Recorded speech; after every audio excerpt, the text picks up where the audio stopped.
Yeah, I can hear you. Can you hear me? Right, yeah, I can hear you now, sorted. Yeah, Good. just a little we're going to start trying to do this podcast every so often, aren't we, James?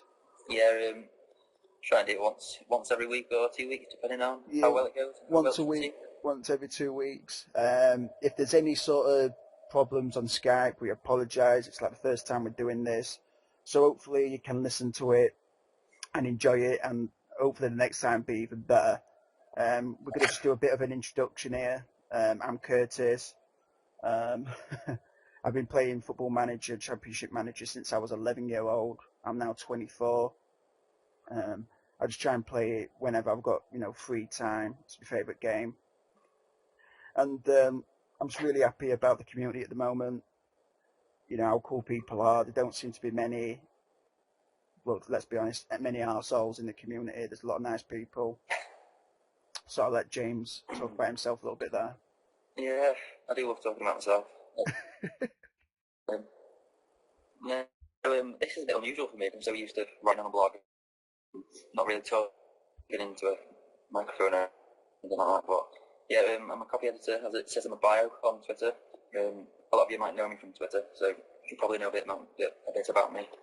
And yeah, this is just a sort of an idea at first to see how this podcast goes. And I've wanted to do this for a while now, and I love the game. I think I first started playing it in 2008. And my mates at the pub sort of persuaded me to start, so that's how I got into it. Yeah. Yeah, I mean, I got into it from friends. Like when I first started secondary school, I think when you're younger, your memory's a bit mixed up. So you remember certain things in certain ways. But Yeah. I'm pretty sure it was from an old friend called Sean, and he had a nephew who was a year younger than him because he had an older sister, and they both played Championship Manager. And sometimes when I'd go around to Sean's house, they'd go on the laptop. No, they'd go on the desktop in corner because he lived in there. No, his room was in the attic, I remember. And I'd just watch him play it, and I remember Yeah. him showing emotions, getting angry, talking about who he should Yeah. buy. I remember he was searching players and stuff like that. And I'm like, oh, I've got a book at home, and this book Yeah. like this huge giant book of like players that were meant to do well at FIFA 98, World Cup 98. Yeah. And I took the book round. We started like scouting these players in this book, all these random players. I remember Aldair, who used to be a Roma defender, Yeah. Brazilian. I just Yeah. remember certain players, and after that, I got my own desktop and got my own Championship Manager. I've been playing it ever since. Um, Yeah. there's just something about the game where it can literally, I don't know, I found myself sometimes walking down the street Mm-hmm. and thinking of formations. Yeah. It's just one of those games like, after I stop playing, say, Call of Duty, I can stop thinking about it. But say a Football Manager or Championship Manager, I'm thinking about it all Yeah. the time, you know? Yeah. I mean, I sort of love the stories that develop in the game. I think that's the thing that I enjoy the most. And well, like you said, when you're walking about or whatever, you think about your players and sort of like maybe an argument you've had, and yeah, it sort of becomes part of your life in a way. Did you ever hear that story? I think it's Jason Manford, and Yeah. he's on Jonathan Ross show, and Yeah. he meets Richards, and he's Yeah. angry with him, and Yeah. he later comes to realise it's because he missed training on Football Manager, and Yeah. Exactly. that really sums up a typical, in my opinion, a typical Football Manager player, how Yeah. they think and everything like that. I Mm. mean, the main reason I fell in love with the game is because of like how you could scout players and look at the information. Like ever since I Mm-hmm. was younger, I've always been fascinated about reading up on people, who they are, what not just Football Manager or just like people in general. Going on Wikipedia and reading Yeah. about them, when they were born, where they come from, their early life, and that's what you can sort of Yeah. get from these games. So that's really what got me into it, and ever since, it's just enjoying it. That's kept me playing it. Yeah. I mean, I didn't really play, like I said, I didn't play Football Manager till about 2008, and before that, like the 15 years prior to that, it was always FIFA. Like I think I played FIFA 96. I'm 27 now. I'm 24. And then it was just FIFA until. Yeah. Here's a question, James. But like you say, have you ever used, say for example, you've got Football Manager 2015 and you've got FIFA 2015. Have you ever used them both like to scout players? So say you've got your Football Manager loaded up and you see a player and you may want to get him for say Man United. Have you ever gone on FIFA and like used him on FIFA to see if he's any good? I do both really. Like I used to play FIFA Ultimate Team quite a lot, and when I was creating a team, I'd like a certain player and think, oh, when I go on Football Manager, I'll check him out, and they do tend to be good as well in both games. In Football Manager, I'd say, well, I'll learn a lot about players from Football Manager. So when I come to play FIFA, I've got quite a lot of sort of in-depth knowledge, and I also get that from the internet as well. But I've got a sort of thirst to know about all the talented young players coming through. Okay, so you say you've been. See, this is actually the first time me and James have spoken to each other. We spoke for quite a long time on Twitter. Yeah, we've got each other on our personal Facebooks, but this is actually like the first time we spoke to each other, like as voice chat. So that's like. I don't know if that's ever happened before. Someone's like started a podcast and it's the first time they've actually spoke. I mean, it's the first time for everything. But you started in 2008. What was your first save? That I can think of. Well, I probably went as Man United at first because that's who I support. But the first save, like a decent long-term save I can think of, was for Alexandra, and I took them from League 2 to the Championship, and then it got a bit hard, so I sort of gave up. But I had a really fun save with them. What about you? I think it was Chelsea. I've been a Chelsea fan since I was about 5 or 6. I become a fan when Glenn Hoddle was in charge, and ever since then. I think the main reason why I started supporting Chelsea is probably because of Dennis Wise and Zola. Playing Championship Manager. I think it was 2000. Pardon? Pardon, James? Why did you like Dennis Wise? Dennis Wise? I liked his ferociousness. You know what I mean? Like he really up for it. Small guy. I think Dennis Wise. I think he was like 5'6", 5'7" or something. And on the pitch, he was just like a beast. I think that's what modern day football is. Missing out on a little bit. I mean, I don't like dirty tackles. I don't like dirty tackles and stuff like that. I don't like seeing players get injured. But there's something missing in the modern day game when you see a guy who's 6 foot odd and 14 or 15 stone, and he's falling to the ground in a heap, and it's just like, really, you got tapped. So people like Dennis Wise, I just really respect how they played. I mean, he come from Wimbledon, the crazy gang. So obviously a crazy person, to play football. And I just liked his character. Zola, that guy. I mean, just a magician on the ball. Free kicks as well, probably. Oh, those free kicks. I always remember. I think my favourite Zola memory is a free kick he scored against Blackburn, and we beat him 4-3. Yeah. It was just a crazy game. Blackburn, good team. Pardon? When Blackburn were good. Yeah. So the first save was Championship Manager 2001-2002 with Chelsea, and to be honest with you, I didn't do good.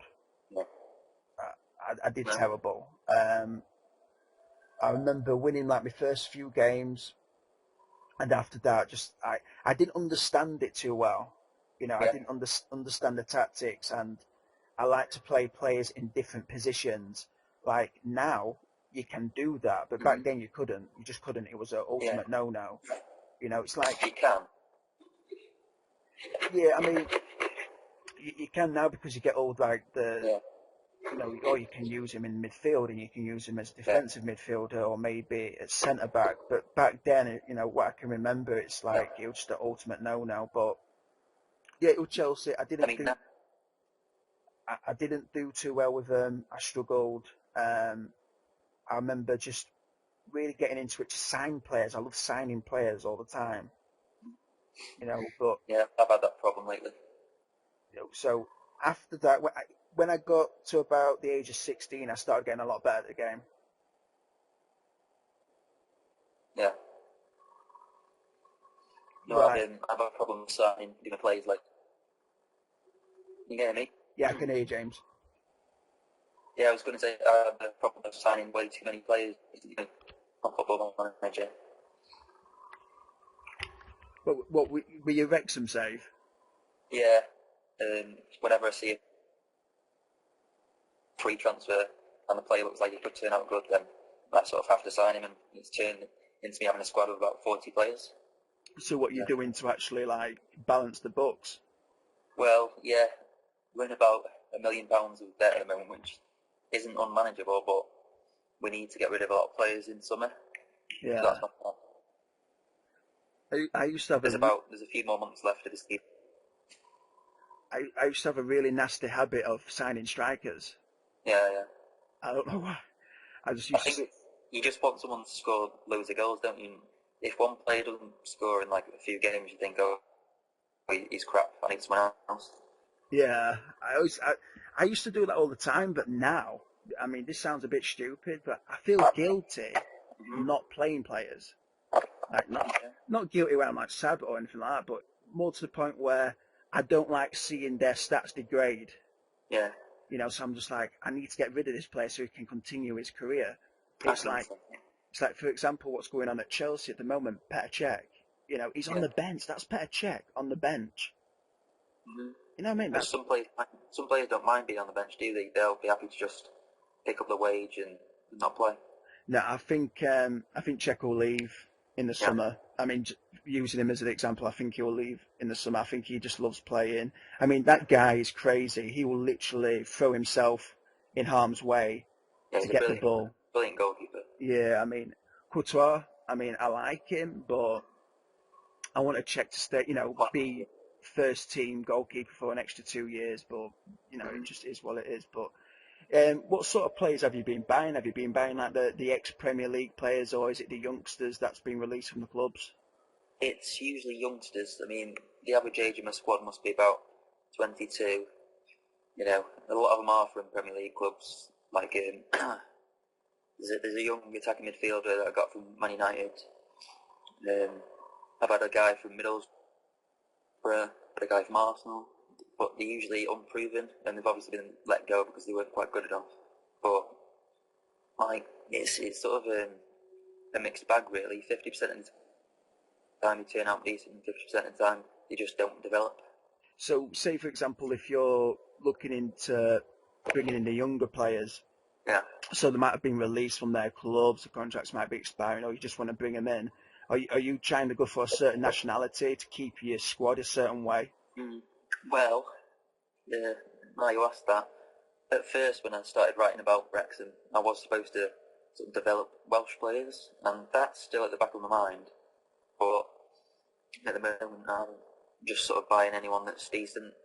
I've got quite a few English players, and I've tended weirdly to sign Northern Irish players because our scouting range only allows us to sort of scout in the UK at the moment. Yeah, I mean, I think like my first venture into like signing young players or players from a different country were Scotland. I always used to get some real good bargains there. Like I always remember the Scottish players back in the day, especially on the old Football Managers or Championship Managers. They had a really good work rate, and that's one of the stats that I look for. So I always used to bring them in. But like now in 2015, I always scout Norway and Belgium. I love the Belgian players. There's just, I remember when we got Lukaku. And to be honest with you, I mean, I can't really remember too many Belgian players before Lukaku, as in my memory. I remember certain players that played in the Premier League, but just after we bought him from Anderlecht, there's just this huge amount of Belgian players that come through, Yeah. and come to the Premier League and are amazing players. Yeah. I mean, I just love scouting the Belgian leagues or Belgian players in different leagues and trying to bring them into my Everton squad. That's what I've been trying to do. I've been trying to get that. Is it Tillmans? Is that how you pronounce his name? Yeah. Yeah, but like Anderlecht want like 17 million, 19 million or something Yeah. like that, and He's worth it, isn't he?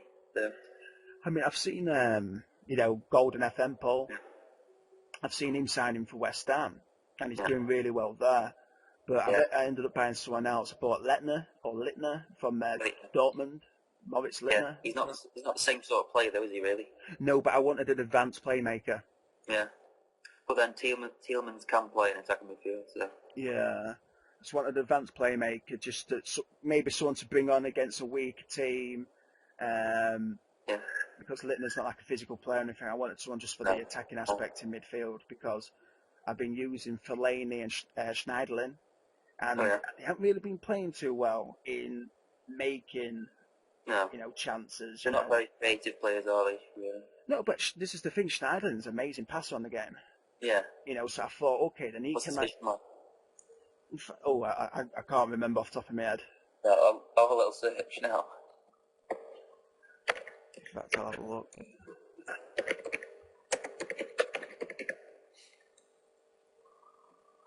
But yeah, I've always liked a few Belgian players like Dennis Brayton, Steven Defour. They were a couple of players that I always used to look at for the last few years, really. Yeah, I can remember a guy for Sheffield Wednesday, Gilles de Builder or something like that. A really crazy name. Yeah. There's another Belgian guy who's in like League Two as well, or League One. It was supposed to be a quality player. Well, Belgian. I'm going to make a prediction now. If Belgium can keep this current crop of players fit for the Euros, I'm going to put a bet on them winning it. Mhm. I mean, Yeah. I don't see any other national team in Europe that are better than them with the potential anyway. Yeah. I mean, Italy are always there or thereabouts, aren't they? Oh, of course, Germany as well. Let's not forget Germany, in fact. I mean, they're insane. Germany, I mean, going a bit off topic, Germany just like one of those, almost like a boxer in a ring. It's just hard to put them away. Exactly, You could knock them down 5 times, but they'll get back up, and it's like, and they'll end up beating you on penalties, and mock you when they win. Germany, man, I've got a lot of respect for Germany. They're always there. They always maintain their ranking. Put it that way. Yeah, they're very professional, aren't they? Yeah, I mean, days.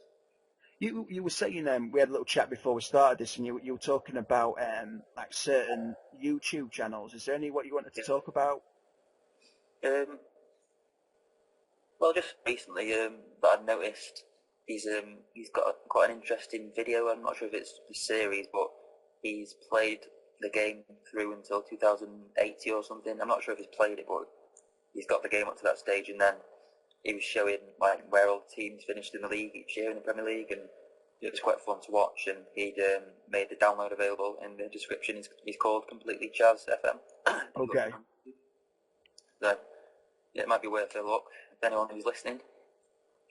Yeah, I've seen people speak about him. Like I've seen on I don't know if you're on FM Central, the Facebook page. Yeah, watch their podcast. Listen to their podcast. Yeah, I enjoy it as well. It's really cool. Now I've seen a few people talk about that. But can you actually download that and play it yourself?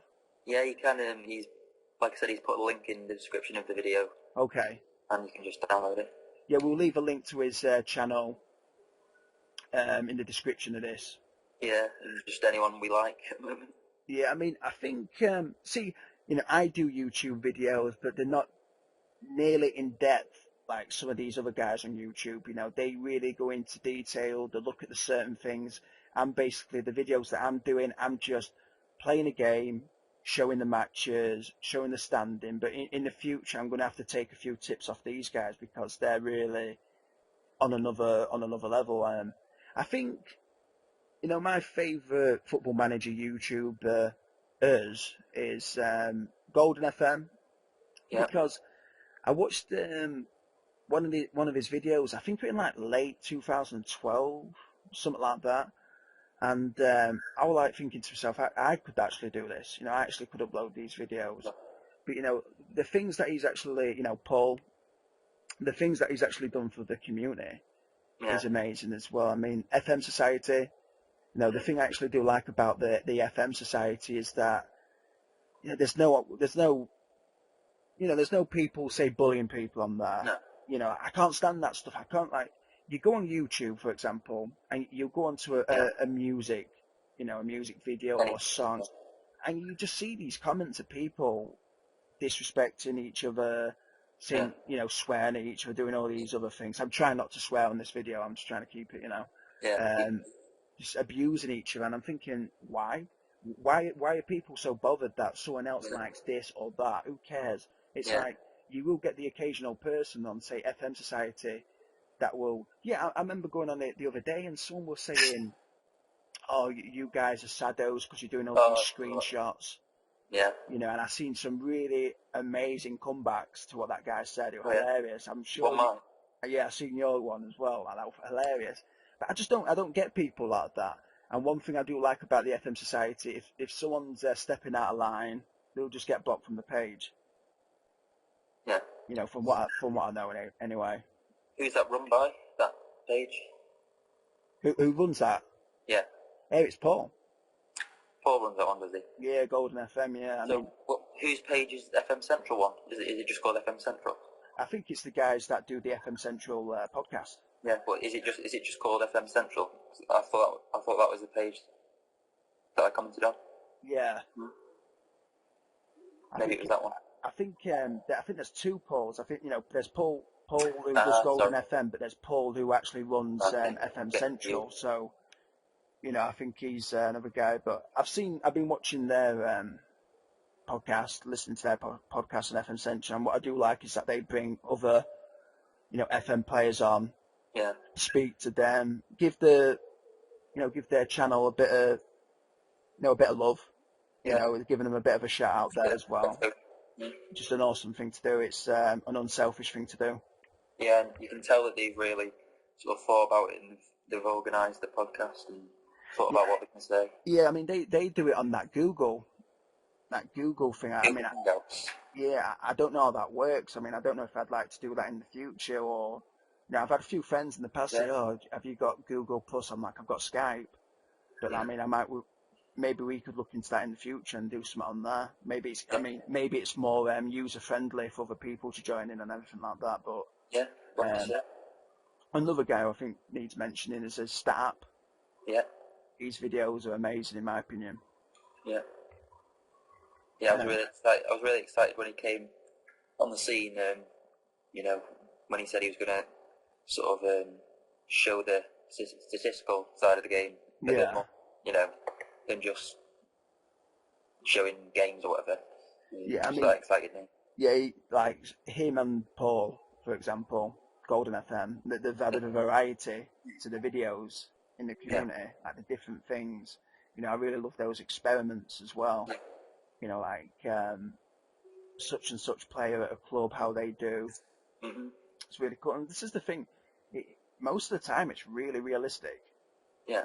You know, it's like, you said something earlier, and like, the thing about Football Manager, it's kind of creepy. Like, you'll start the game, and it will say, for example, such and such player has gone to a team, gone to a club. And it happens in real life a lot of the times. It does, doesn't it? Yeah. Like, on this current Football Manager, Cuadrado always goes Chelsea. He went Chelsea. Yeah.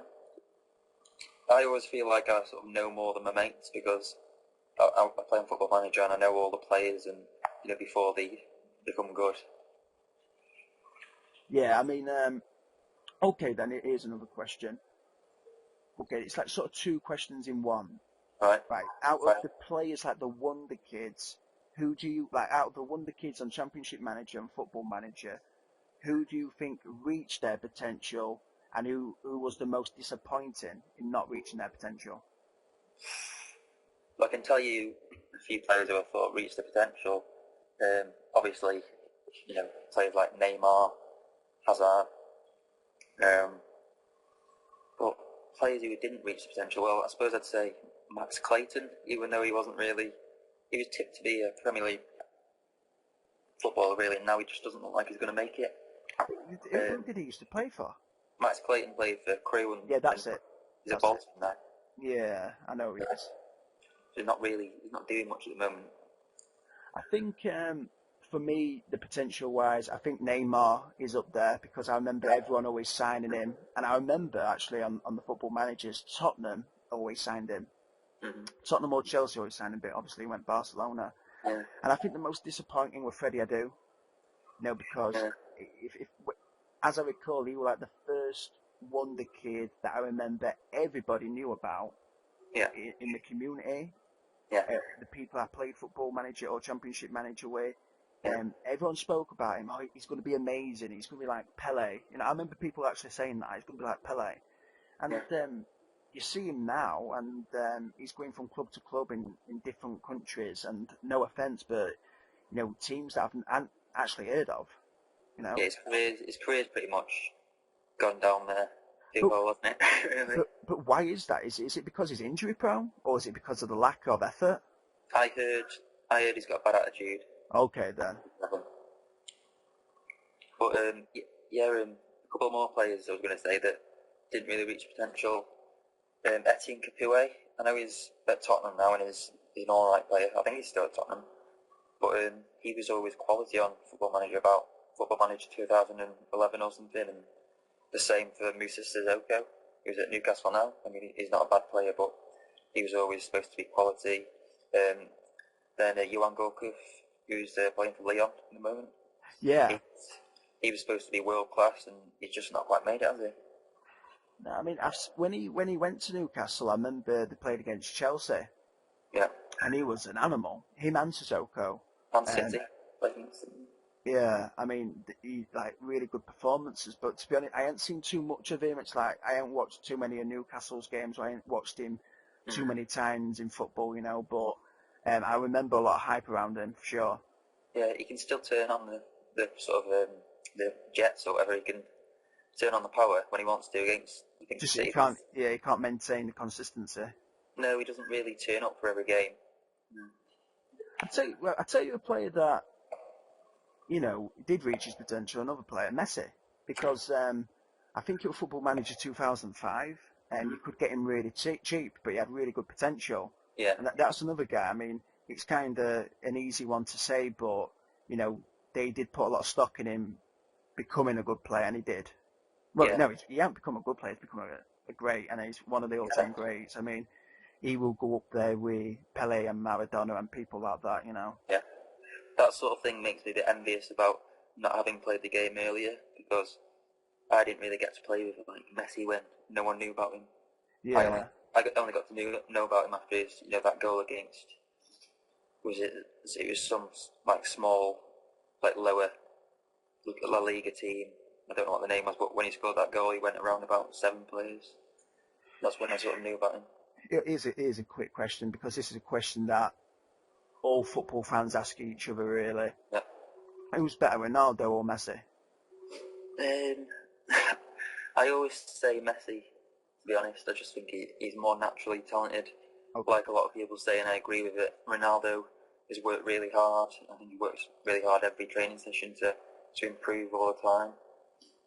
When he arrived at United, he wasn't really the finished article. I mean, I suppose no one is at 18 or 19, but I think he's worked hard to be where he is now, whereas Messi, I think, was always going to be brilliant. See, for me, it's Ronaldo, and the main reasons are he did it in the Premier League. He did the business in the Premier League and in the Champions League at Man United, and he's done it for Real Madrid. And I really watched him from being a youngster, and I'm no disrespect to Ronaldo, but my first memories of him is the kid that kept on doing the stepovers. Yeah, he couldn't cross. Yeah, and I remember, people taking a mickey out of him, and to see what he's become now, he's an athlete.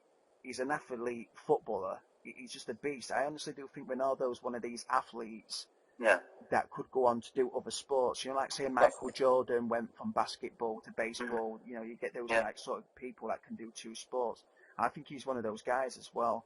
But people say that he is just an athlete, really. I mean, he's got footballing ability as well, but the fact that he's an athlete makes him a better player. Whereas Messi just naturally gifted at being a football player.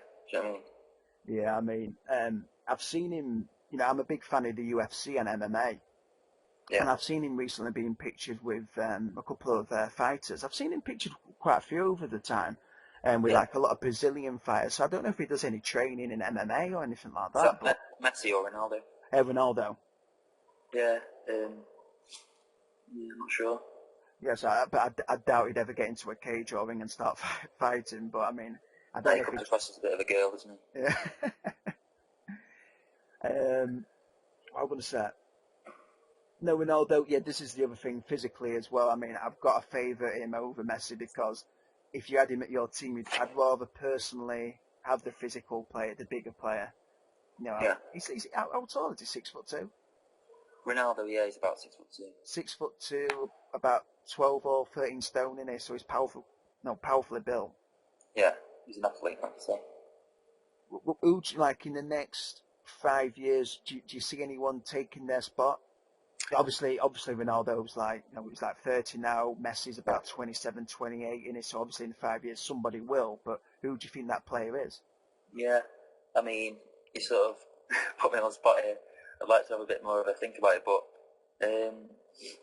out of the young players, there's not a lot that really stand out. Like Dybala from Palermo looks like a good player, like he's going to be good. Yeah. There's that other striker from Inter. I can't remember his name. I think he scored 2 goals last night. Was it that Icardi?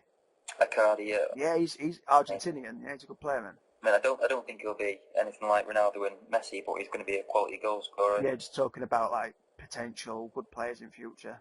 Yeah. Yeah, and then there's Jordan Ibe looked quality at the weekend, and obviously Raheem Sterling he's going to get better and better, I think. Okay, right.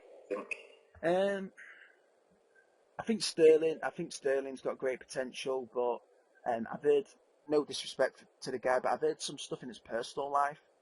I don't know. Got 9 kids. Yes, stuff like that. So I don't know if that'll go against him in the future. I mean, end of the day, these footballers are human. So when they get on the pitch, they've got stuff going on in their own lives. So they've got their agents in their time. Just the normal stresses of life. Yeah. So I don't know if that'd ever go against him. But I mean, from what I've seen of him, he's just great potential. And the other thing is, man, it's great for England.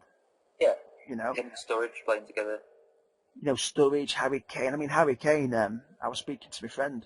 Yeah, forgot about it. Yeah, yesterday, and he basically said to me, do you think he's just like a one-season wonder? And I'm like, no. I think that guy's just got huge potential. Yeah. And he scores all sorts of goals, doesn't he? Yeah, I mean, he destroyed Chelsea. Yeah. And that's... it's not easy. It's not an easy thing to do, Well, Bradford did it. I mean, oh God, that was insane, that game. That was insane. I mean, especially, if it was... they still play at Valley Parade down there? I think so, I'm not sure. Yeah, if it was at their ground, I could live with it. Yeah. But Stamford Bridge, 4-2. No. I know. I mean, it's not. I don't think it's a massive pitch, is it? But still, should have won. It's just, that's how you don't want to lose. I mean, you don't want to lose against Bradford, but I mean, they've got that little special thing going on in the cups. I mean, I remember them beating Arsenal. Exactly. To get into, I don't know if they got into the final from that win or if it was a quarter final or whatever. But I think it might be a quarter or semi. Yeah, I mean, so you've got to give these teams respect, but it is another subject. What do you think about Man United at the moment? Well, as a United fan, it's been quite a frustrating season. Like we're on I think exactly the same number of points, or at least we've got the same amount of wins, same record as when Moyes was at the club at the same time last year. I watched the documentary on Moyes last night on Sky Sports, and it almost made me think, maybe we should have him back, or it almost made me regret that we'd let him go. But I still believe in Van Gaal. I think he'll get it right eventually, but I'm not sure some of the decisions he's making at the moment. They're just strange. Yeah, I mean, personally, I've watched Man United a lot over the years. As a Chelsea fan, I've always keeping an eye on them. Got a lot of respect for United's history. I just think at the moment they need to make a few choices about who they're using, what formation. I think they need to just stick to a certain formation and just go with it that way. I think they've got some real good, Wilsons coming through. I don't think they should have Falcao on a permanent basis. Nah, I don't think they need not him. worth 40 million. Nah, just don't need him. Van Persie, I think they should try and move him on in the next season or two. I think he's injury prone, and I don't like that in players. He's on a downward curve, isn't he? Yeah, I mean, I don't think he's going to get any better, put it that way. But I mean, his relationship with Van Gaal, I think that might keep him at the club. Maybe, I don't know. I hope it doesn't factor because it's not the way you should decide on players, is it? Yeah, I mean, Rooney, for example, I think they should. He's not old, is he? You can't say Rooney's old, but he's been around. He's got a lot of mileage on his body, put it that way. But I think they should build the team around him. He's done amazing whenever they've put him in midfield, central midfield, attacking midfield up front. He's always produced performances, in my opinion, anyway, from what I've seen. I think Man United will be okay, but I just personally don't think money is the problem. I think their main weakness is their defence. Well, you say that, but I think we've conceded fewer goals in Chelsea. Oh yeah, but I mean. And we actually defended really, really well, I thought, against West Ham. Well, at least quite well. But Phil Jones cut out quite a few counter-attacks and looked quite solid. It's just at the other end, really. Creating chances. I mean... Yeah, I mean, we've not got the best defence. I sort of agree with that, but... their defence would be a good suit for a certain manager, but I don't think it's good for Van Gaal. No. I think he wants certain players in there. From what I've seen of him over the years, he likes getting his own players in there. Yeah. He's all about the philosophy, isn't he? He's all about the philosophy of football and everything like that. Maybe I just think he's going to just change it around a lot over the next couple of seasons. Yeah, the thing is, like, some of the defenders we've got, well, pretty much all of the centre backs, they can't really pass it out from the back comfortably. Yeah, or going forward. Yeah, that's what he wants. He wants someone who can carry the ball out from defence. You see, in the Dutch game, from what I've heard, I mean, I've never seen this personally, like, the young Dutch kids, when they're training in these academies, they get trained in every single position. Yeah. Yes, from what I've heard, yes. So, like, say for example, like Dirk Kuyt, who used to play for Liverpool. Yeah. Is that how you pronounce his name? No, it is. Yeah, I'm just thinking like he is the quintessential sort of all-rounder, isn't he? Just anyway. We were playing like he started off his career up front as a striker, and at World Cup he's playing right back. Yeah, that's pretty crazy. But then Van Gaal's played Ashley Young at left wing back as well, so... Yeah, what do you think about Ashley Young? Ashley Young, the last 6 months have been, I think, his best months at United, to be honest. You see, I've never been a fan of the guy, but, like, I've watched him recently, I'm like, wow, actually, he's a good player. So it does raise your eyebrow to, it all depends on the manager. You can't really judge a player all the time. It's got to be how the manager is playing them. And the manager, it's the confidence of the player. Yeah. If he doesn't get any games, at Aston Villa, I thought he was a good player. He's always a very good player for Aston Villa. I can remember him from Watford. Can you? I can't. Yeah. Yeah, I'm sure he played for Watford anyway. Yeah, like just remember him just being like really fast. He reminded me of Sean Knight Phillips, but better technically. Yeah, a good player. But do you think you will get into Champions League? I think we will. Yeah, I think we'll finish in the top 4. I don't see why not. I mean, I'm definitely not going to say we won't because that would just be really negative. Yeah. We're in the top 4 now. We're not far up. I think we're like a point off Tottenham, who are on where they're red hot. As football manager would say. Obviously they've got Harry Kane in form and Eriksen's a brilliant player. I don't know why we didn't sign him. But yeah, I think we'll finish in there. I've got a hope anyway. I mean, I'll speak a little bit about Chelsea. I won't spend too long on this. I think Chelsea at the moment, we're technically, I'm not trying to sound too cocky, but technically perfect. As in, I really don't want anybody leaving, and I don't want anybody coming in. You know, I think, like I said earlier, I think Czech will leave. Yeah. I think he'll leave at one time because I don't want to see him on the bench. You know, but apart from that, I just think we've got the perfect squad for the next 3 years, maybe. I think we'll have to bring in someone else for Terry. Yeah. But apart from that, I think we're okay. No, I'm really happy as a Who do you Chelsea play fan. right back? Who Was do it? you play right back at the moment? Ivanovic. Ivanovic. Yeah, He's Ivanovic. not going to last too. Don't you think so? I don't think he'll. Well, he's got to be 31 or 32 now, isn't he? I think he's 30 at the moment. Really? Yeah, I think he's about 30. I think Ivanovic, when he gets a little bit older, I think he'll go back into central defence. Yeah, I think. Yeah, I mean, like you say, you've got the squad's at a sort of perfect age. I mean, you've got experienced players, but then you've got a lot that are coming through or 25-ish who will be there for the next 5-10 years. So I don't think you'll need to make many signings anytime soon. I mean, Kurt Zuma's just coming through, isn't he? Oh, yeah. This is another thing, James. He will won the kid as well, and it's amazing that he's done Chelsea. I'm like over the moon with that. San Etienne. San Etienne, yeah. I mean, I remember signing him all the time. Yeah. And to see him at Chelsea, I mean, I don't even know how much we bought him for. So I don't know if it'd be anything Well, like... Wasn't too much, I think. Yeah, I don't think it is either. So I don't know if it'd be anything realistic to what San Etienne used to ask for on Football Manager. Yeah. Did you used to buy Sacco? No, never bought him. Never. He was quality on Football Manager. Yeah, I never thought about buying him, but... He's shit in real life.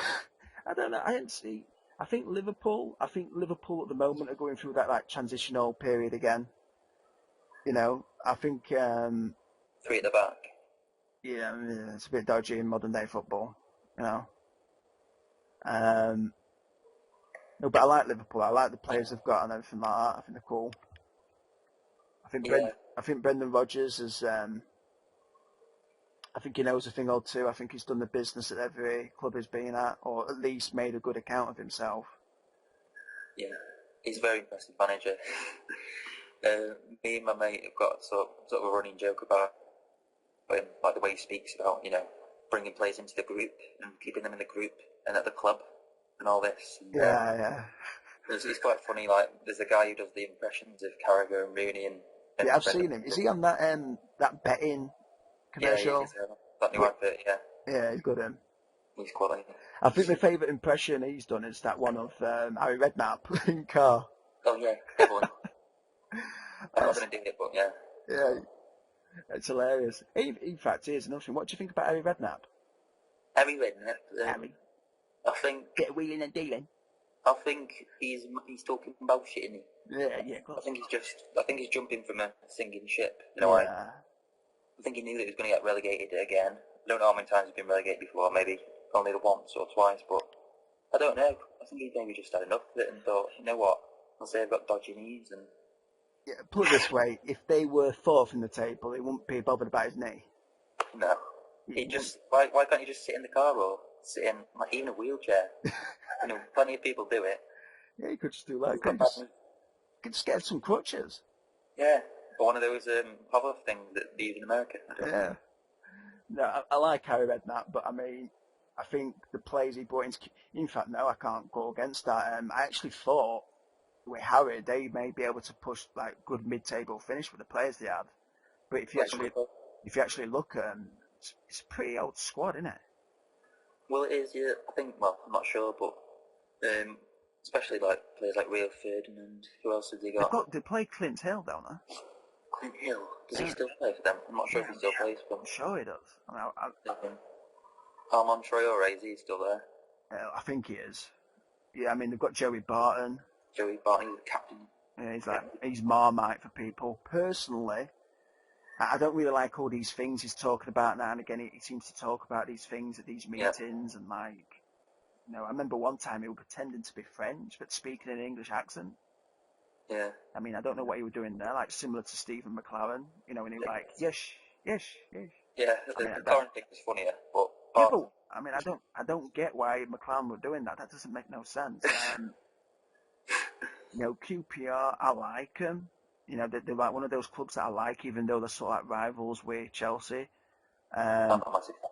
yeah, the reason why I like them is because I watched this documentary about them, and like this documentary about them getting promoted or them trying to get promoted to the Premier League, and it showed you all these managers getting sacked. It showed you No, I saw behind, that. yeah, it showed you behind the scenes and how chaotic it was. You had this guy from Formula One, this big Italian guy, I Yeah. forgot what we call him, and I remember him having a Is go it at just this.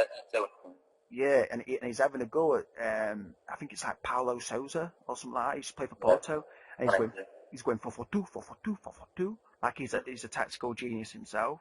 And Yeah. it's like anybody that is at that club managing, I mean, they must be stressed out big time. That's the thing, isn't it? You've got to sort of, as a manager, as we know, on a football manager, you've Oh just yeah, got to put up with whoever's in charge.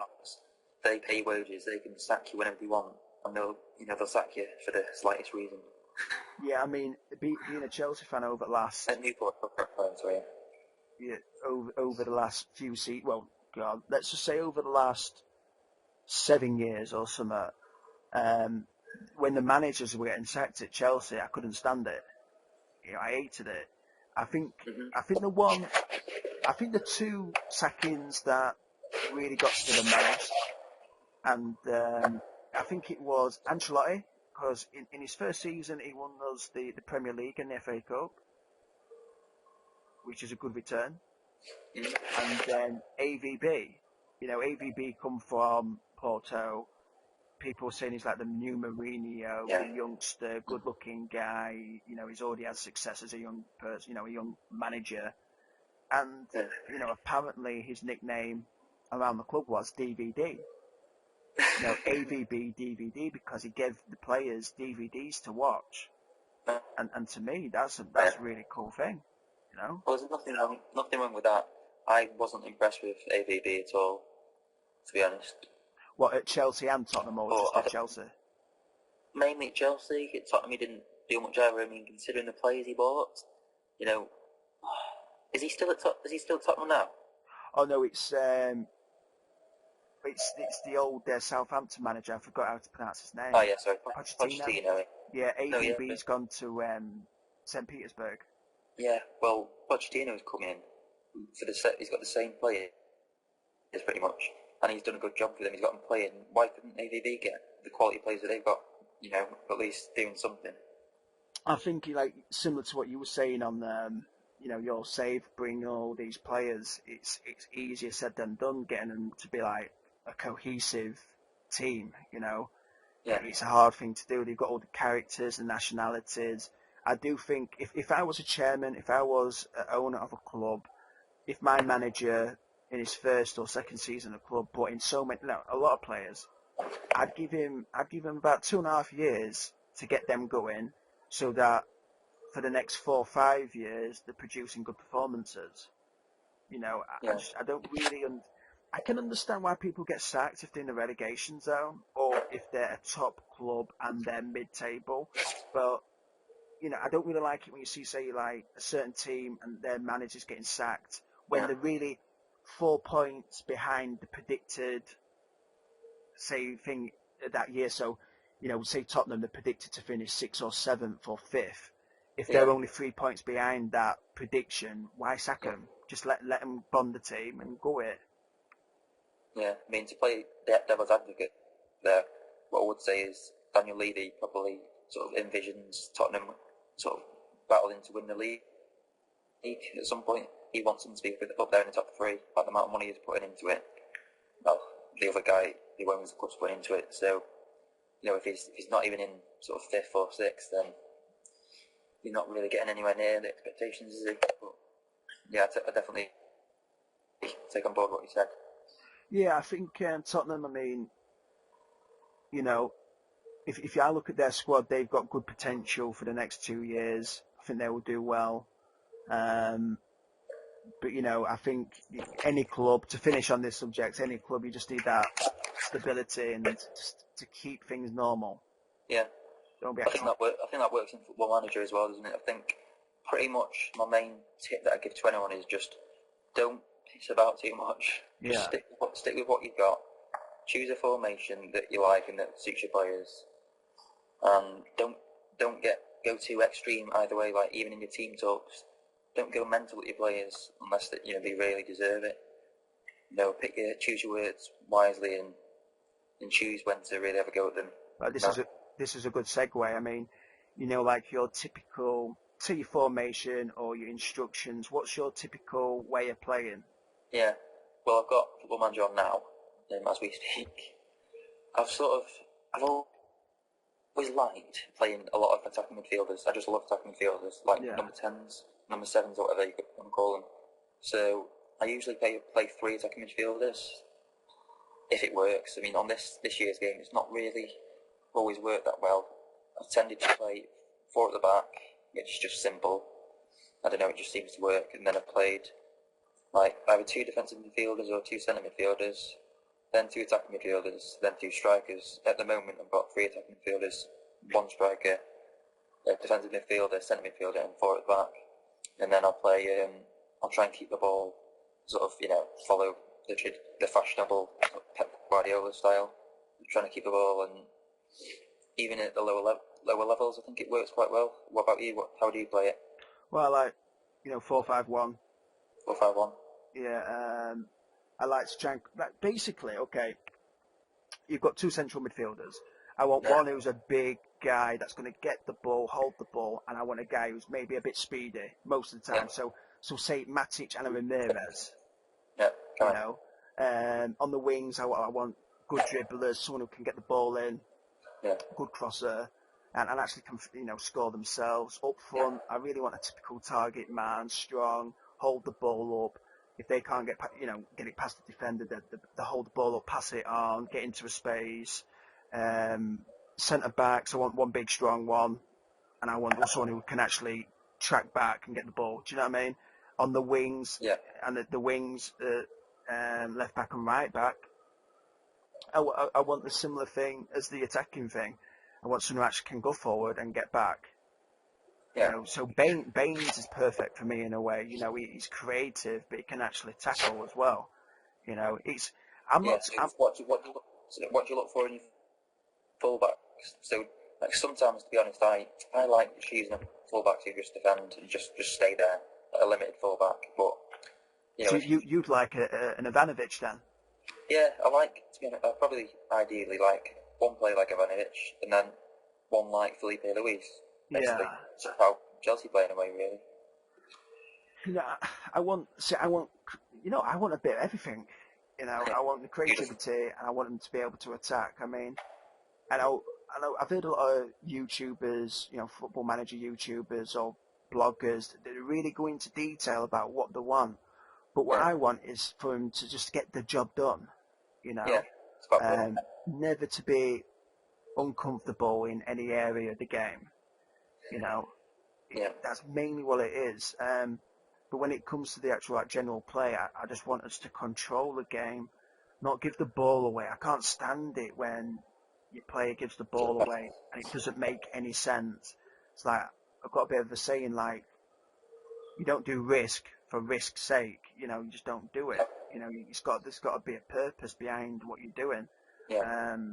So do you give your players individual instructions? See, I will only give my player an instruction if I see them doing something wrong. So if someone's shooting from a certain range and they're not having any effort, I'll instruct them for them to not shoot. Put it that way. Yeah. So it's my first season at club, I'll let the team play. I'll give my general instructions. And then if I see somebody doing something and it's just not working out, I'll tell them not to do it or tell them to do more. So if I see a problem, I'll fix it. Or that's what I'll try and do. That's why you should play in full game, like at the start of the season, really, or for at least a game or two, just to see how it's playing out. Do you ever like scout your opponents? As in, do you ever watch your say for example, you're playing Tottenham at the weekend, and the week before they're playing a certain team. Do you ever go and watch them play? I don't think I've ever done that actually. Maybe once. I do it now and again. Yeah. Just to see if they there's any, just to see if they leave any gaps. Yeah. You know, just But now and again. about the extent I'll go to is I'll look at the squad and look at the formation. I'll maybe look at a few players, see what sort of form they're in. If there's any players that aren't doing very well or the morale's low, I might target them, like tackle them hard or say something in the press about them because I know that the sort of mentality might be a bit weak, and that often works really well. It does. It does. I think people forget the mental side of the game, even though it's not real life. It's, it can be really effective. Put it Really this get under way. someone's skin. That's there for a reason. It is, yeah. You know, I'm trying to think. You know, this is okay. Then, have you got any like pet peeves where you see a fellow football manager player and they're doing something and you can't stand it? So you might watch someone's video and they might skip team talks or they might leave something to their assistant. Is there anything there that really annoys you, or you'd want to give them advice? Well, I'm quite a control freak when it comes to football manager, so I'd say when you don't give a team talk, like you say, I think it's a really good opportunity to just get a slight advantage on the opposition. I think when you don't add any opposition instructions, like marking their forward or whatever, I think you're missing out then. But at the same time, this is something I'm not sure about and I need a bit of advice on, actually. I tend to put opposition instructions on every game, pretty much, and sometimes I think it can maybe work against you if maybe defenders are being drawn out of position, like your assistant sometimes tell you that. Yeah. I think it can maybe work against you in that way. Yeah, I mean, personally, I think people look into that a little bit too much. Yeah, I think, you know, if you're constantly telling your players to do different things in different games, I think that quite a lot of times would go against your team. I think the main thing I concentrate on is my team playing their game and the opposition that I've got to beat my team playing their game. You know, yeah. I've said to a few people, it's like, this is stupid at the same time, but, you know, you've got a snooker player. He's really playing against himself. Yeah. He's at the, you know, technically he is. He's playing his Exactly. own game. And Yeah. and a starting 11, they're really playing against themselves. If they're playing a bad game, they're going to lose. If they're playing a good game, they're going to win. Yeah. Like, I just want them to play their game. If we're going to lose, it's going to be against the better team on that day. Yeah. You know, but if you're going to be against, say, a Ronaldo, a Messi, somebody who is a threat, you see them as a legit threat. Yeah, you know, give them instructions big I time. think it's good to target players like that, isn't it? Yeah. It's, you know, like, say, for Maybe example, like to you know, like players that you've gone against before and you always have problems with. Like, I tell you a player that I always have problems with, Aaron Lennon. I know what you mean. He always scores against me. He always does something. And I actually did a video, the last video on the Everton save that I uploaded on YouTube. I was saying something about Aaron Lennon, then he scored. Yeah. I always have problems with Aaron Lennon. He always rips me apart. I think it makes you wonder if on Football Manager, if pace is a bit overpowered.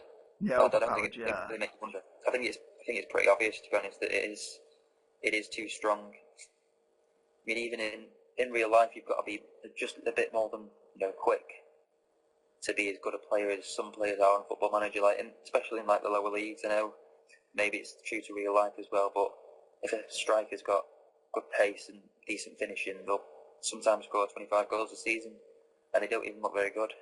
Yeah, I can remember speaking to a friend years ago. This was knocking on 10 years ago, and I was starting to save in like a low league team. And I says, I want to get a striker, but I ain't got no money. And he just says, go on the free transfer thing, put in a stat, and just go on like pace or acceleration sort of thing. And I found this player who was super fast, like 18 pace or something like that. Yeah. And his other attributes were terrible, but because it was low league, he scored tons of goals just because he was fast. If you just got, say, 18 acceleration, if you've got nothing else, you'll probably still do alright. Like if you had like 8 finishing, you'd probably score a good few goals. It's a bit ridiculous. Yeah, I mean, I think that's the main thing that's overpowered. But apart from that, you know, I don't really see any other stats that can be brought up in that light. I think over the years, especially recent years, they've balanced it out very well. And mostly it's just if they're a good player, if they're a good finisher, they've got good composure, technique and whatever, then they'll be a good finisher. What? Okay then. Oh man, I'm going to ask a question there, but I forgot. Can't stand that. What do I look for? No,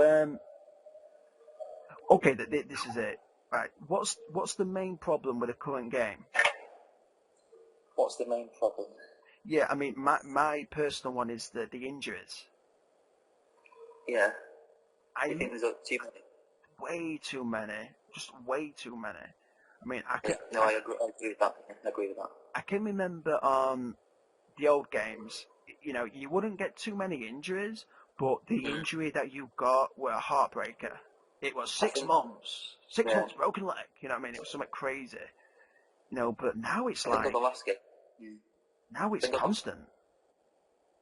On the last game or the one before that, there was a bug where you never got injuries. But this one, it's like you always get knocks, don't you? It's not necessarily bad injuries, but you get a knock where he's out for 4 to 5 days. Yeah. There's always like a player or two a game. Red cards can be a bit of an issue as well. I don't know if that's just me. Just getting stuck in like I do. Yeah, I don't really understand this. And there's other games. You'll have a game, okay, and you will concede a penalty, and then your player will get red carded, and then you'll get 2 injuries, and it's like, okay, I'm not meant to win this game. So yeah, I could become a tactical genius after 45 minutes, but I'm just not going to win it because they decided that I'm not. Yeah. And it seems to be like so scripted. Yeah. I've heard, a lot of people say that on the SI games on the forums, and then people who've been playing the game for a long time often say, "Oh, there's something wrong with your tactics. That's all it is." Sometimes it's hard not to feel like the game's against you, but if you think that and you let yourself believe it, then you're just not going to enjoy the game, I don't think. Yeah, I mean, I've been playing Championship Manager 2001, 2002 recently, and the one thing I do really appreciate about the modern day Football Manager games is how you can break a team down tactically. Like on the older games, you couldn't really do that. It was really based on your starting 11, so if you had a better forward than them, you'd probably score more goals. If you had better defence than them, you'd probably concede less. But now, you could be essentially a championship level team and you could be a Premier League team through tactics. Now, I do like that, but there's certain little things about the game that it sometimes feels a little bit scripted, but you got to take the rough with the smooth. Exactly. I mean, about this, I think I just like bragging really, but I was 2-0 up against Tottenham in the FA Cup third round. But I sort of carried on playing the same way because of my sort of philosophy that I'll continue attacking or playing sort of possession football, and in the end we lost 3-2. I'm going to say I hope you went against Bradford. No, Tottenham. Yeah. I was Wrexham and I was playing against Tottenham, and we were 2-0 up, like I said, lost 3-2. I think they scored in stoppage time to win it, but I was pretty proud of that. Yeah, I'm trying to think like my favourite ever accomplishment on the game, tactically. Yeah. In fairness, I beat Barcelona with Real Sociedad. I think it was 1-0 and Messi, Suarez missed 2 open nets each. I'll tell you one thing I have noticed though, over last 2 or 3 years, if you're say a weak team, if you go against say a Barca, Chelsea, and Man United, if you go standard and balanced, you've got more chance of winning than if you went attacking or defending. Yeah, but you don't. The thing is, you need to get a balance. You can't sort of invite too much pressure on you, but at the same time, if you go gung-ho, if you put too many players forward, then you're just leaving yourself open, aren't you? A lot. Yeah. I mean, I'll only go attacking if I need to score a goal. It's really rare now that I'll go attacking and I'll start attacking. When I was younger, it was constant attacking for me. I was just reckless. So I'd concede so many goals, but I would win more than I lost. Put it that way, So what are your team instructions? retain possession, pass into space. Off the top of my head, this is what I'm thinking of. I like to float crosses in, so that like the target man has got more time to get into a position, for example. Yeah. I like to close down a lot. Never give them space on the ball. I like to exploit the flanks because, for example, on the Everton save at the moment, I've got Mertens and Morales, so I like to exploit the flanks with them. Yeah. Trying to think of other stuff I've got going on. Because I haven't got my Football Manager loaded up at the Do moment. you ever get stuck in? What you say, James? Do you ever use the get stuck in? Only if it's like a real gritty tie where I need to really stamp my authority on them straight away. Because I think you sort of need to use it with closed down much more. And I don't get that many yellow cards. You get the odd red card, but not many. And it seems to work pretty well. I mean, Fellaini, for me at the moment, is a nutcase. He's crazy. He's just conceding stuff all the time. But yeah, but that's why I like him at the same time. Because he's like the general, the governor in the midfield. You know what I mean? Yeah. You do need that. Something else that I've started doing lately, well, I changed it recently actually, it seems to work pretty well. I've gone from high tempo, which I chose because the way Liverpool play, the way they played last season with Suarez and Sturridge, I thought, I want to play like that, getting around the opposition, passing the ball quickly, getting it forward quickly. But now I've just changed it to lower tempo, and I don't know whether it's because I've got small technical players, but I don't know whether they're keeping the ball better, but we're winning more games, I think, because of it, so I'm not sure what that is. Do you, say for example, if it's like January time and you've got loads of fixtures, do you slow down the tempo to give your players more of a break? No way. No? I don't. I'm quite strict as a manager. I don't really expect anything less than 100%. 120% every game. Yeah. Exactly. I won't accept any moaning or, Oh, man, this is another thing. I'm not complaining. The interaction with the players, it's like, say for example, you're talking to a 35-year-old man and he wants a contract extension or he wants to leave. It's almost like you're talking to a 5-year-old that you can't buy an action man, Yeah. But I guess I'll be going now then. It's like, what, really? Yeah.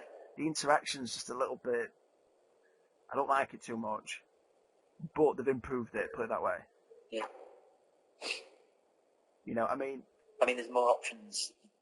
Yeah, there's more options. And going on what you said, I will never want to keep a player that wants to leave. Like, for example, recently Ross Barkley's wanted to leave. He wants to go Chelsea. But, they've got to pay a certain amount of money for him, or he won't be going. Exactly. And the thing is, like, if they do offer sort of what you think is worth, then I'll just let them go. So the easiest way to sort of finish an argument is to say, well, you know what, I can't really see you getting first team football here, so, you're free to go, and then all they can say is, alright then, well, fair enough. Yeah, it does affect, the harmony of the squad, no doubt about that. Not in my squad, doesn't. Doesn't it? So no, you've never allowed that to happen? Well, like I say, it doesn't really turn into an argument. Like, they'll come to me and say, well, I'm not playing enough first team football, and I'll say, well, I can't see you getting in here, so you might as well leave, and so they just accept it and say, well, I can see I'm not going to change your mind, so I'll look for another club. Yeah, I don't get aggressive with them ever. I'm always calm. I always act like at a press conference or just talking to people on the game. It's always calm. I'm always assertive or passionate. Yeah. And it's rare that he'll ever go too far. I'm a big. I don't really like it when players are wanting a lot of money. It's like, oh, I've had one good season, now I want an extra 50 grand. I'm like, you must be out of your mind. Are you crazy? It's something that Sports Interactive thought about to make the game more realistic, but the agents for me, I like the agents, even though they sometimes go against you. Why? You do get a realistic feel of what the agents are really like. They're a bit slimy. I mean, without the agents in the game, it would be a bit two-dimensional, Yeah. wouldn't it? Yeah, unrealistic as well. I mean, I do really like the agents and the money they try to demand for their player, and you do feel they're trying to get the best for their, for their employer. It makes it a lot harder work. Like, if a player hasn't got an agent, and, there's no agent fee, it makes it a lot easier, especially when you haven't got much money. So what's that? Where's your progress on your Wrexham save at the moment? I started off in the Vanarama Conference, and I am now 5th in League One after about 3 or 4 seasons. So to be honest, I've probably never done as well as this, like in terms of the speed at which I'm going up the league. And Wrexham, they never had any money at first, and not really got any money now. So I think I've done all right there. And we've played 31 games. I'll just look at the schedule. We've won 1, 2, 3, 4, 5, 6.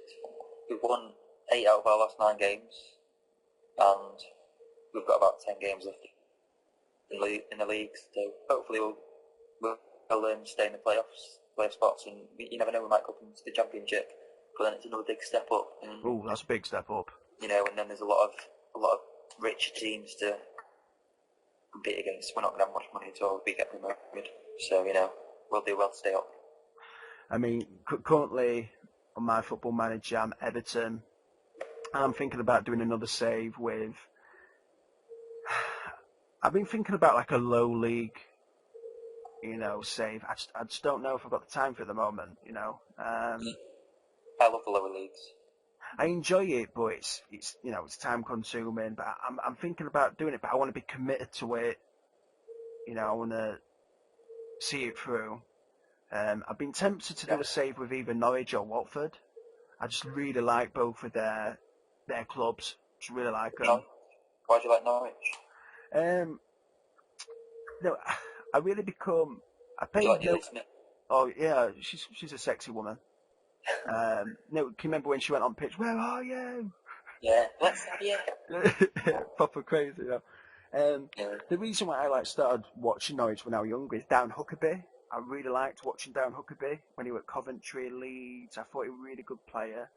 I paid attention to him, and then He's quality, wasn't he? Yeah, a really good player. And when they went back into the Premier League again, like a few seasons back, Grant Holt, I like the club, the yellow kits. I know it sounds stupid, but I just really liked how they looked. I liked how the stadium looked. The fans always seemed to be really respectful. I can't remember them booing. There's just something about that club I like. Watford, on the other hand, I'm not really a fan of Elton John, but actually I do like him a little bit. Watford, to be honest with you, I started paying attention to them because Zola became the manager a while back. Obviously left. They brought in Nathaniel Chaloba on loan, and he did really well there. So I was paying attention to him because I've got a lot of interest in him, because I do think he will become a good player if we do well by him. And I don't know. It's mainly because of Zola going down. I liked watching Watford back in day in Premier League, Vicarage Road. I remember John Barnes playing for him years back. All that sort of stuff. So it's either one of them I won't mind doing the save with, but I think it's probably Norwich. So I've got a little question for you. So who would you say are your top 5 players on FM15? The players who've done best for you? So far, I'll give you it'll have to be on me Everton save though, really. Just any. Number 1 is Lukaku. The guy is just a complete animal. He's a beast. Yeah. Number 2, Morales. He is scores tons of goals, creativity, is second to none. Highly recommend him to anybody that's starting off with, say, a top team and need a play like him in that position. Definitely get him. Number 3. Does he start off at Everton? Pardon? Does he start off at Everton on this game? Yeah, he starts off at Everton. Yeah. He's just an amazing player. I remember watching him for Olympiacos years back, and I like he'll be in Premier League, and next thing I know, he's at Everton. Number 3, probably Phil Jagielka. Like, one thing I've noticed that when I'm playing the games myself, I always watch it on extended, and Phil Jagielka always does these like last gasp tackles where someone's about to shoot and he's just like, no, you're not. Bang! He's got a bit of pace, hasn't he? Yeah, he's always there at the right time. He reads the game well. He's definitely a great central defender. So that's 3. 2 more. Leighton Baines. Who is a Yeah. player? Leighton Baines is he's just a great player. You know, you just by watching him play the game on Football Manager, you can see the intelligence, how he plays. Yeah. You know, it's just one of those things. He just moves differently to the other players. You know, he just reads the game very well. So yeah, he's number 4. Number 5. Probably Stones, the centre back. Yeah. You know, because he's still very young, but the potential he's got. You know, Arsenal have bid for him a lot of times, and he doesn't want to leave. That's the thing. He's not come to me, I want to leave. You know, he's like, he wants to stay. He had a new contract, and he loves the club, doesn't he? Yeah, he loves it. So he's happy where he is, and he's just a great player. Highly recommend him if anyone can buy him on their saves. So, yeah. How about yours? Top 5 or top 3? Well, just comment John Stones was quality for me. Last year I had a really good Newcastle save, and I bought Stones to play the ball playing defender, and he was, I think as soon as I bought him, he was getting average ratings of at least 7 or more. Lukaku used to be a beast. I don't know if I've not noticed him being quite as good in like recent games, but I'll take your word for it. Baines obviously is a solid player. For me, the first player that sort of comes to mind who is just quality every game is Lewis Baker from Chelsea. He's on loan. Well, I'm not sure where he's on loan at the moment. In the game he was at Wolves, but I don't think he's like at Wolves in real life, is he? I don't know if he went Sheffield Wednesday or something. Yeah, I think he might be. He's moved about a lot, but I think he's a really good player. He's got four, but he's got good technique. He's on the games. I think he's got 20 penalties or 19. So he might be the next penalty taker for Chelsea if he gets in the team. So he's a quality player. I've not really managed many top teams. I'd say Lobdell from Wrexham. I think he's like 21 or 22 when the games start. And in like first 3 seasons with him, every season he scored lots of goals. Peter Burrell, another player, I followed him from sort of when I used to go and watch him on Twitch. He was in the same league playing for Hensford Town, and he was good, like 20 goals from midfield for Hensford, and he's like them. I mean, a lot of them are regens now, to be honest, even in 2019. But as we were saying, Lewis Small played the record. He scored 28 goals in his first season.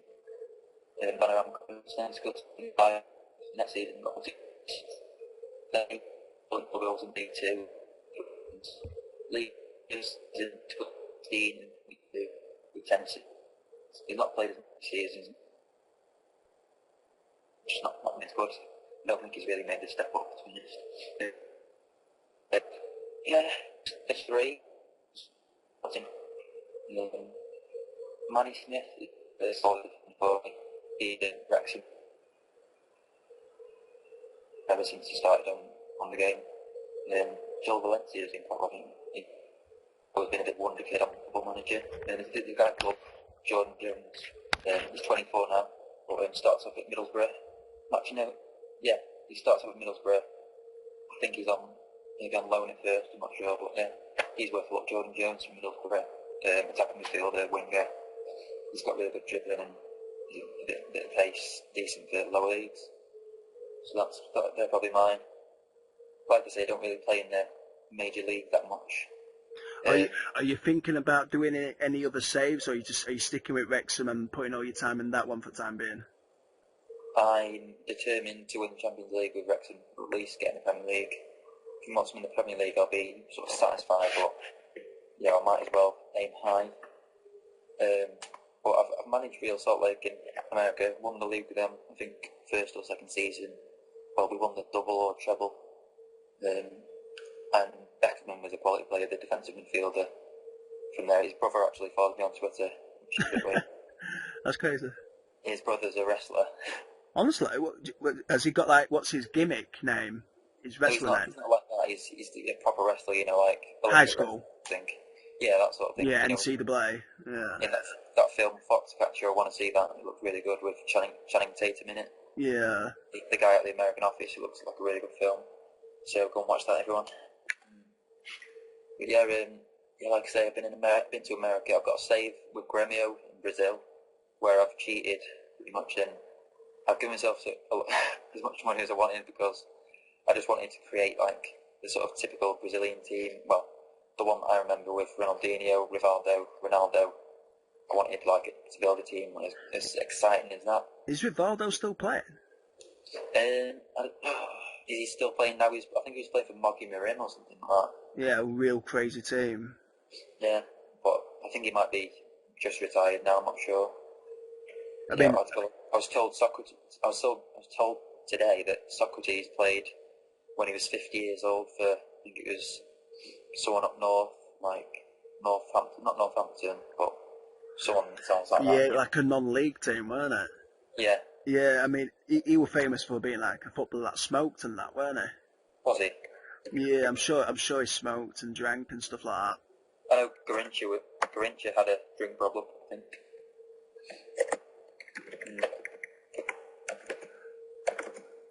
Yeah, but is there any... Here's another thing. I'll ask you this before we get going, because we've been going for 1 hour... 1 hour, 20 minutes. 20 minutes, man. Is there any... You see these challenges, like, there's like a famous one, FM Base Challenge. Yeah. There's that, like, San Marino Challenge and all that sort of stuff. Is there any that, like, you would recommend to anyone trying? Well, the San Marino one, I haven't actually tried, but the idea of, I think Ronaldo did a save where he managed San Marino and a club team as well in Italy. He managed a small club team in Italy and San Marino, and that was a really interesting save. So if he did like a club and country save, I think that's a good idea. And then I've always tried, well, not always tried, but I've tried the Pentagon Challenge 1 or 2 times, and they were probably 2 of my favourite saves by far. You know, you just move up the league as a manager. It's a lot easier than moving up with one team, but I moved like into leagues like China and Australia, all sorts of leagues, and it was great. It was really funny. You learn about new leagues and new players and the sort of like skills certain nations produce, like in China and South Korea, the techniques, quality, and obviously it's quite small players compared to Europeans. You get players like, you know, Kagwa, that sort of player. Yeah, so, I mean, I've never tried any of these challenges. You know, the thing with me is, when I go to a club, I find it hard to leave. So, say for example, if I were going to do one of these challenges where you go in here, there, and everywhere, like a journeyman one, I wouldn't want to leave a club. Yeah, the thing is, you've got to think selfishly that you're the guy and it's your success, and you want to get to the top. But that challenge, journeyman challenge, I'm going to do that one time. I think I'll just start off unemployed, or maybe at a certain team. You've got to start employed. Yeah, and just see what I can do there. But I mean, I had to save on Football Manager 2013, yeah, and I was Southampton. And my first season, I got them into Europe, and I think it was 2014. Maybe, in fact, I think it was 2013. Anyway, I got them into Europe, and then the second season, I won in the Europa League. And then guess what? Bayern Munich come to me. Yeah. So the first season with them, I won the Bundesliga and like the equivalent of the FA Cup in Germany. Yeah. I got into semi-finals of Champions League, and it was just so fun. It was awesome. Yeah. You know, really fun. So I'm thinking about doing that. It's just it's time consuming. Yeah. So I think I'm gonna, at the moment, stick with my Everton save. I'm really enjoying it. I'm gonna try and win the Premier League with them, which will be pretty hard. Maybe, you know, I don't know if I can do that. It's just I'm unlucky on this Football Manager with all the injuries, like we were saying earlier. So I get to start playing good, and then so and so gets injured. You know, and then it's just like it's hard to maintain that form. I think one of the things I love about Football Manager the most, probably the thing I like the most, is the roller coaster ride of emotions. Like, I'm happy when I've not got sort of a cup handed to me on a plate. You know, if it takes me forever to try and win something, just like the feeling like that you've worked really hard, and eventually, if you win it, it's so satisfying. Yeah, I was speaking to a friend last year or something like that. We're talking about the game, and what they did is, so if they lost, they'd reboot the game and stuff like that. And you know, the thing is, if they pay for the game, they can do what they want. But like, I Yeah, disagree with it. Like, the whole point of Football Manager for me, or the old Championship managers, is that it's a slog. reward, yeah, that reward you get from actually getting a promotion or winning in the playoffs on a penalty shootout or winning the FA Cup. You get this reward. You know what I Yeah, mean? You couldn't do that unless you played the game properly. You know, that's how you play the game. yeah, I Getting completely agree. sacked, I can't. I've been sacked once or twice, I think. I got sacked as a Liverpool manager and one of the older football Yeah, managers. We weren't losing, but we kept on drawing. yeah. You know, and I I got very sacked. rarely, I was gutted. I very rarely get sacked, but I usually try and keep the expectations low. You know, so if we do all right, then it's a bonus. Yeah, those risky saves when you go to like say a team that's like meant to get promotion, Yeah, and then if you're mid-table, it's like pack your suitcase, you're going. You yeah. I know? sort of avoid. I avoid that because I think fuck off. It's not easy to win a league. Whatever team you've got, however much money you've got, it's always it's a massive challenge. You know, even Chelsea in the league now in real life, they've spent a lot of money and they've got some quality players, but it's still very hard to win. League. Yeah, I mean, you know, I live in Doncaster, Yeah, South Yorkshire. funny. Yeah, down here, you know, and being I spent a lot of time down south as a kid, Yeah, Oxford, London, and everything like that. And I fell in love with Chelsea for the reasons I said earlier. Dennis Wise, Zola, just watching them. Viali. You know, Viali, Gianluca Viali, Woodley, you know, just all these crazy Yeah, players. Like I'm saying this in a respectful way, but we were like the twilight zone, the golden years of somebody finishing their career at Chelsea who yeah, were once at the mighty clubs. So Viali at Juventus, Wood Hull at AC Milan, you know, like that's one thing that really I liked about Chelsea, right?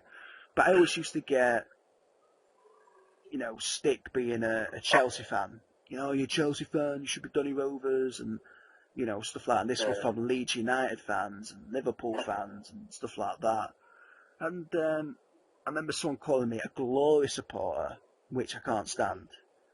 And, this guy was a bit of an idiot.